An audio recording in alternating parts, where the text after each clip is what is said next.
नमस्कार साथियों, मेरा नाम है आर.के. सिंह। संस्कृति आईएएस के यूट्यूब चैनल पर आप सभी का स्वागत है। आज के अपने इस एपिसोड में हम जिस मुद्दे की चर्चा करने वाले हैं ये जुड़ता है आपके अंतर्राष्ट्रीय संबंध से। मुद्दा क्या है? तो भारत और उसके पड़ोसी देश चीन के बीच में अब फिर से होगी दोस्ती। अब ये मुद्दा इस समय चर्चा का विषय बना हुआ है। ये भी कहा जा रहा है कि सीमा विवाद के साथ ही ये जो दोनों पड़ोसी देश हैं, क्या अब सभी अपने मसले सुलझा लेंगे? ये एक बड़ा महत्वपूर्ण प्रश्न है, इसी की आज हम चर्चा करेंगे। इसके साथ इनसे जुड़े हुए, चूँकि ये जो पूरा मामला है ये ब्रिक्स से जुड़ता है, तो ब्रिक्स से जुड़े हुए जो अन्य मसले हैं उन पर भी हम प्रकाश डालेंगे। चलिए देखते हैं, एक एक करके सभी बिंदुओं पर हम चर्चा करेंगे। चर्चा में आगे बढ़ने से पहले आप सभी के लिए एक सूचना है। संस्कृति आईएएस आप सभी के लिए दिवाली के अवसर पर एक बड़ा डिस्काउंट ऑफर लेकर आया है। ये जो डिस्काउंट है इसकी जो वैलिडिटी है वो 26 अक्टूबर से लेकर 2 नवंबर है।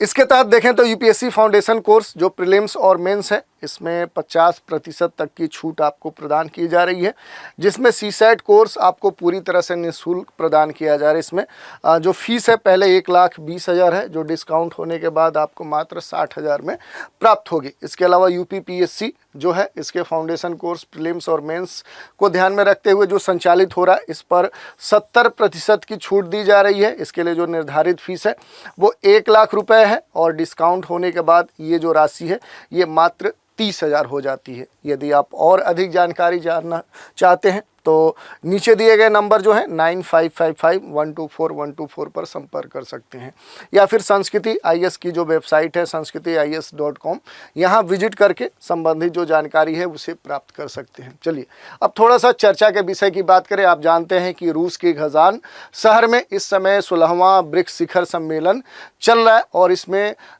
इसके जो ब्रिक्स के सदस्य राष्ट्र हैं, जो आगंतुक हैं, वो पहुँचे हुए हैं। इसके अलावा यहाँ पर अन्य देश भी शामिल हैं और यहीं पर कई सारे जो मसले हैं वो इस समय हल हो रहे हैं। उसी में से एक मसला है भारत और जो चीन के राष्ट्रपति हैं शी जिनपिंग, उनकी मुलाकात हुई है और ये जो मुलाकात हुई है ये 5 साल में पहली बार एक औपचारिक वार्ता के तौर पे खास तौर पे चर्चा का विषय बनी हुई है। इसमें बात करें तो दोनों राष्ट्राध्यक्ष जो हैं ये कई सारे मुद्दों पर बात की है, उनकी हम चर्चा करेंगे।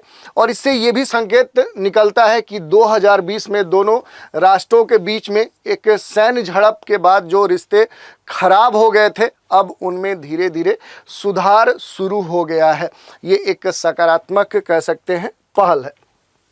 कुछ महत्वपूर्ण बिंदुओं की चर्चा करें तो जो प्रधानमंत्री भारत के हैं नरेंद्र मोदी, उन्होंने ये कहा कि सीमा पर शांति और स्थिरता बनाए रखना हमारी प्राथमिकता होनी चाहिए। और द्विपक्षीय बातचीत में मोदी ने ये कहा कि आपसी विश्वास जरूरी है। जिनपिंग ने कहा हमें एक दूसरे से खतरा नहीं है। दोनों राष्ट्राध्यक्षों के द्वारा ये स्टेटमेंट दिया गया है। ब्रिक्स प्लस की मीटिंग भी हो रही है, इसमें विदेश मंत्री यहाँ पर एस जयशंकर भी जाने वाले हैं, वहाँ पर भाग लेने वाले हैं। मीटिंग में कुल जो देश हैं वो 28 देश शामिल होने वाले हैं। 5 अंतर्राष्ट्रीय संगठन भी हिस्सा लेंगे। इस कारण से खास तौर पे जो ब्रिक्स प्लस मीटिंग है ये भी चर्चा में है। मीटिंग के बाद ब्रिक्स देशों का साझा बयान जारी होने वाला है, यानी कजान डिक्लेरेशन भी आज हो सकता है कि जारी कर दिया जाए, तो इस कारण से ये चर्चा में है।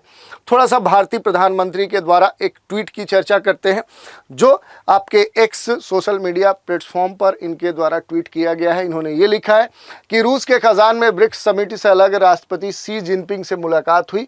दोनों देश के लोगों के अलावा क्षेत्रीय और वैश्विक जो शांति है उसके साथ स्थिरता के लिए भारत चीन जो संबंध है वो एक अलग ही महत्व रखते हैं।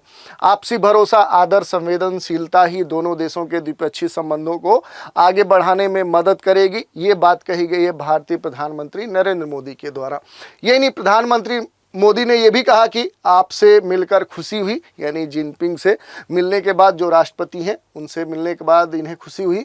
और हमारा मानना है कि भारत और चीन के संबंधों का जो महत्व है वे केवल हमारे लोगों के लिए नहीं बल्कि वैश्विक शांति और स्थिरता और प्रगति के लिए भी हमारे लिए महत्वपूर्ण है। मोदी ने अपने आधिकारिक एक्स हैंडल पर भी खास तौर पे कजान ब्रिक्स शिखर सम्मेलन के मौके पर राष्ट्रपति शी जो जिनपिंग हैं इनसे मुलाकात की, चर्चा की और बात रखी। भारत चीन संबंध हमारे देश के लोग और जो वैश्विक शांति है उसके लिए महत्वपूर्ण है, ये बात कही गई है मोदी के द्वारा। अब थोड़ा सा बात करते हैं कि पीएम मोदी से क्या बोले जिनपिंग, इसकी चर्चा कर लेते हैं। तो देखिए जिनपिंग का ये कहना है कि दोनों देशों को अपने मतभेदों को सही तरीके से संभालने पर खास तौर पे जोर देना चाहिए और हमें अपने विकास के सपनों को साकार करने के लिए जो कम्युनिकेशन है, जो संवाद है और जो आपसी सहयोग है उस पर खास तौर पे जोर देना चाहिए।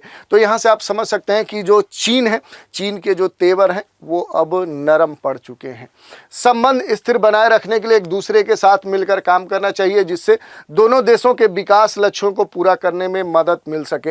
राष्ट्रपति शी जो जिनपिंग है इन्होंने कहा कि चीन और भारत दोनों ही प्राचीन कल्चर हैं, प्राचीन सभ्यताएं हैं, सिविलाइजेशन है, इस कारण से इनका अपना एक महत्व है और प्रमुख विकासशील देश भी हैं, इमर्जिंग कंट्री भी हैं, वैश्विक दक्षिण के महत्वपूर्ण सदस्य हैं और हम दोनों ही अपने अपने आधुनिकीकरण प्रयासों के महत्वपूर्ण चरण में पहुंच चुके हैं।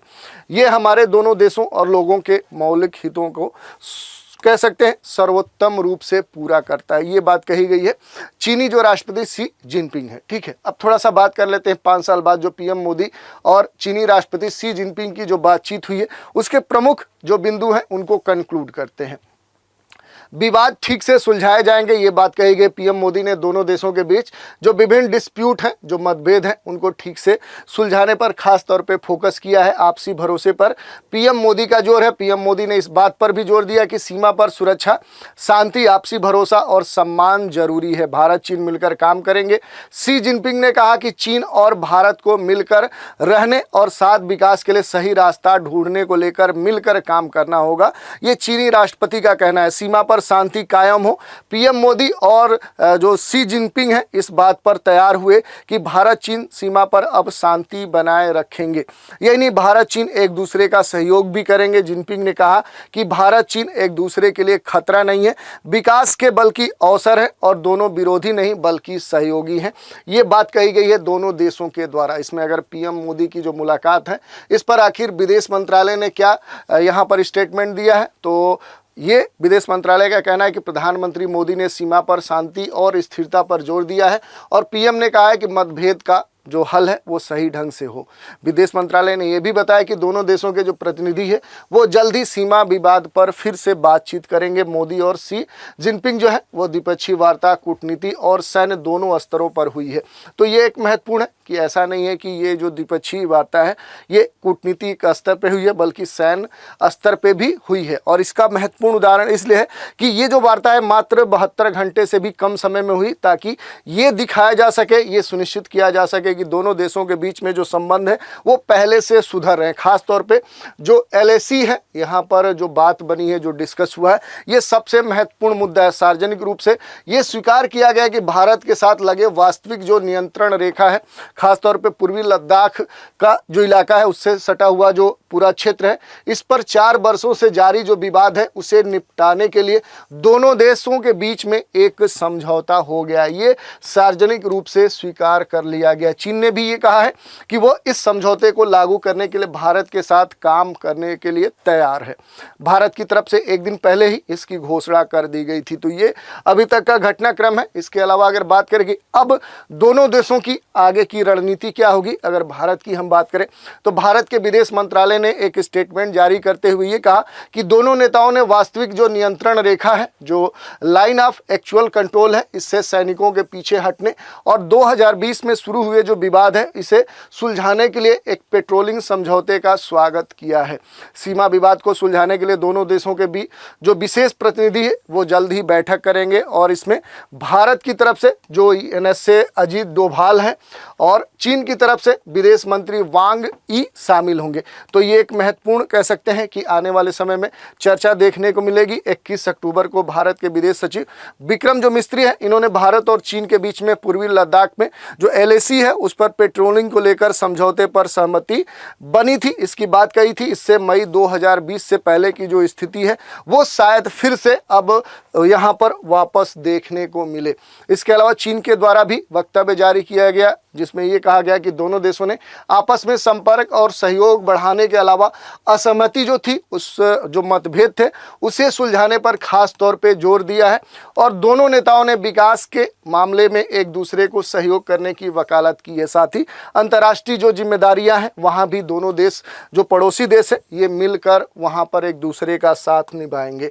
ये बात कही गई। नए देशों के शामिल होने पर भी मोदी ने स्टेटमेंट दिया है। नए जो देश हैं वो शामिल होने के बाद ब्रिक्स जो होगा ये विश्व की 40% जो मानवता है और लगभग 30% जो इकोनॉमी है उसका प्रतिनिधित्व करेगा। 30 ट्रिलियन डॉलर की इकोनॉमी वाला ये संगठन सभी चुनौतियों से निपटने में सक्षम है और पीएम मोदी ने भारत के यूपीआई पेमेंट सिस्टम को बड़ी उपलब्धि बताते हुए इसे ब्रिक्स देशों के साथ शेयर करने की भी इच्छा जाहिर की।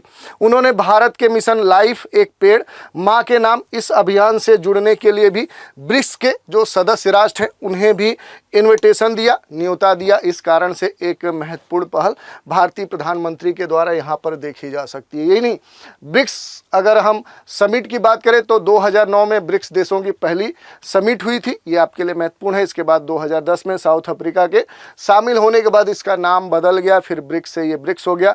और इस बार इससे पहले अगर देखें तो 15 शिखर सम्मेलन इसके हो चुके हैं।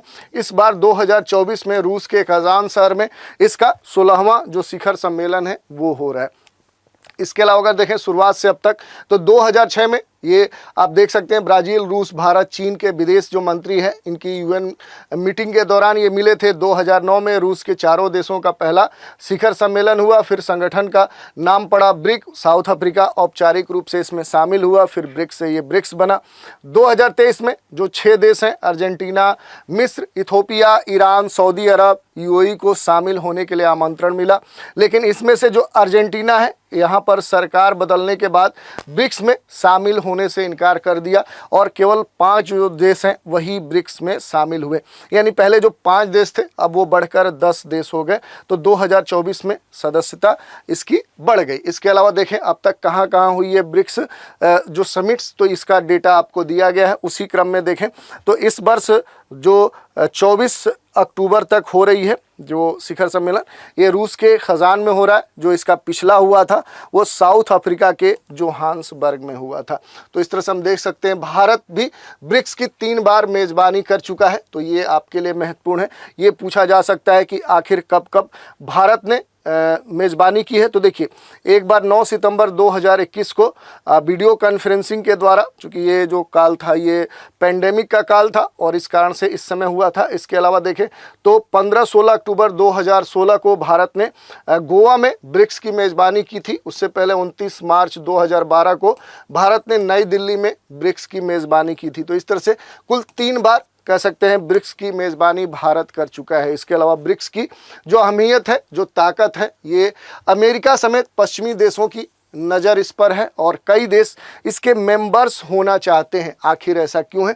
ये एक बड़ा महत्वपूर्ण प्रश्न है। इसका उत्तर आपको यहीं देखने को मिल जाएगा। दुनिया की 28% जो भूमि है वो ब्रिक्स देशों के पास है। आप देख सकते हैं यहाँ पर दर्शाया गया है। इसके अलावा 2024 से पहले ये जो संगठन है इसके जो इकोनॉमी है उसे आप देख सकते हैं। इसमें शामिल जो देश हैं उनके यहाँ पर डेटा दिए गए हैं। यही नहीं, दुनिया की 44% जो जनसंख्या है ये ब्रिक्स देशों के पास है। यही इसके सबसे मजबूती होने का एक महत्वपूर्ण कह सकते हैं कि उदाहरण है। 2024 में और भी देश शामिल हो गए और ग्लोबल जीडीपी में जो ब्रिक्स है इसका 27% की हिस्सेदारी है।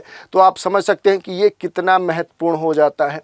यही नहीं, ग्लोबल कंज्यूमर मार्केट की बात करें तो इसमें भी ब्रिक्स जो है ये 23% की हिस्सेदारी रखता है और इस कारण से ये महत्वपूर्ण है।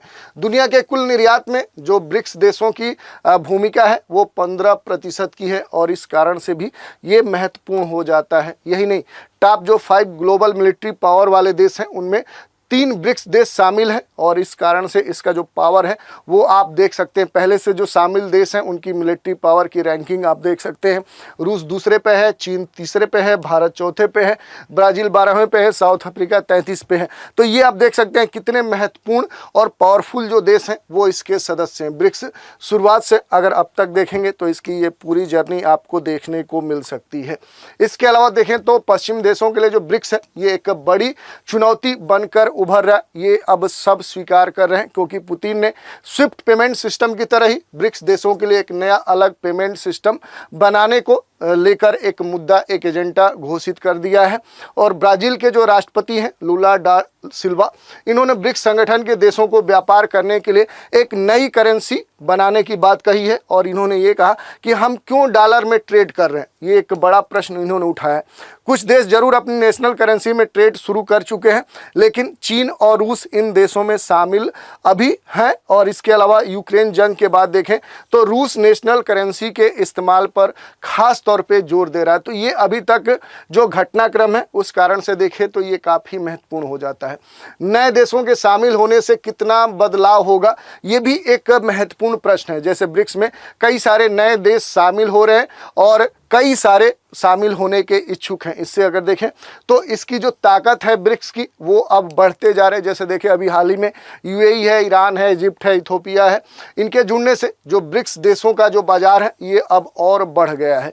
यूएई जैसी तेज गति से बढ़ती अर्थव्यवस्था इससे जुड़ी है जिसकी ग्लोबल निर्यात क्षमता जो है ये 2% से भी अधिक है। तो आप समझ सकते हैं कि ये इसे और कहां तक पहुंचा सकता है। इन देशों के साथ आने से ब्रिक्स के कुल लैंड एरिया जनसंख्या में भी बढ़ोतरी हुई है। इसके साथ ही इस संगठन की जो संयुक्त सैन्य क्षमता है उसमें भी इजाफा हुआ है। हालांकि ब्रिक्स कोई सैन्य संगठन नहीं है, लेकिन चूंकि इसके जो देश हैं वो उनके पास एक बड़ी मिलिट्री पावर है। लेकिन इसमें एक महत्वपूर्ण प्रश्न भी देखने को मिल रहा है, वो भारत की चिंता है। चिंता क्या है? तो नियम तय किए बिना जो ब्रिक्स का विस्तार हो रहा है इस पर भारत चिंतित है।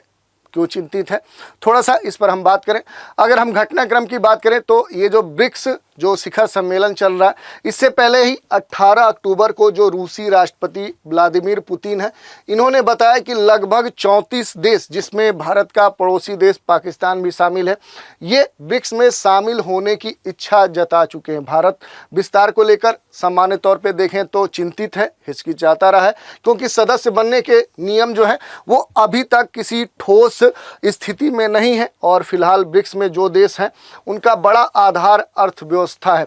ऐसे में बड़ा प्रश्न ये उठता है कि नए सदस्यों को इकोनॉमी के आधार पर शामिल किया जाए या फिर ज्योग्राफी के आधार पर, अर्थव्यवस्था के आधार पर या फिर भौगोलिक विस्तार के आधार पर। ये एक बड़ा प्रश्न है, इसको लेकर भारत लगातार चिंतित है।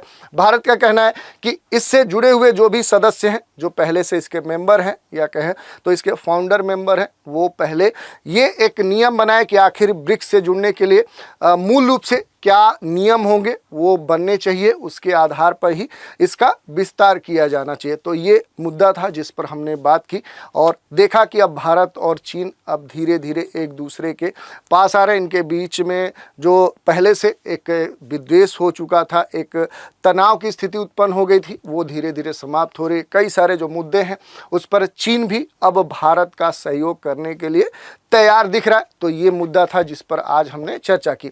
तो आज के एपिसोड में इतना ही। नए एपिसोड में एक नए मुद्दे के साथ फिर मिलेंगे, तो आप हमारे साथ बने रहें। इसके लिए धन्यवाद।